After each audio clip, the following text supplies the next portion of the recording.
Penertiban pedagang di kawasan Pasar Lemabang kembali dilakukan Satpol PP Kota Palembang. Puluhan petugas melakukan penyisiran di bahu jalan yang kerap digunakan para pedagang untuk berjualan. Penertiban tersebut dipimpin langsung Kepala Bidang Operasional Satpol PP Hendra. Salah seorang pedagang, Santi, mengaku meski telah berdagang selama 1 tahun dan membayar karcis sebesar Rp2.000, ia tidak mengetahui jika tempat tersebut dilarang. Baru jualan sini. Setahun.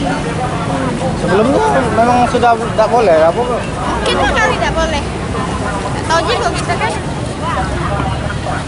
Dia pindah kadang di pojok, kadang di sini. Bayar sini jualan. Hah? Bayar. Hah? Berapa? Karcis paling Cari berapa? 2.000. Hah? 2.000. Kabid Operasional Satpol PP Hendra mengatakan penertiban ini merupakan penertiban yang rutin dilakukan pihak Satpol PP di pasar-pasar. Penertiban kali ini dilakukan lantaran di sepanjang jalan tersebut banyak pedagang yang membuka lapaknya dengan memakan badan jalan. Selain itu di seputaran jalan tersebut sering terjadi macet. Para pedagang yang barang dagangannya diangkut harus menjalani sidang justisi.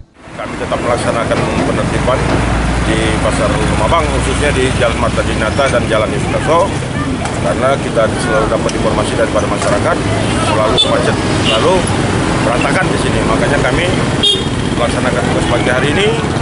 Memang kelihatannya nyata bahwa di sini memang masih banyak pedagang barang jalan.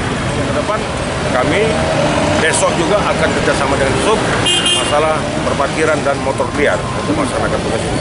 Hari ini cuma dikasih peringatan atau Enggak, langsung ini tidak? sudah ada yang diangkat. Di Marta Dinata sudah ada beberapa gerobak kita angkat.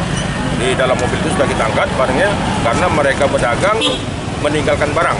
Jadi kami angkat barangnya. Jadi urusannya nanti ke kantor kita sidang justisi.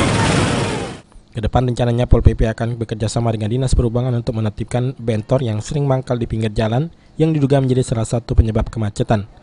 Heru Wahyudi, PAL TV.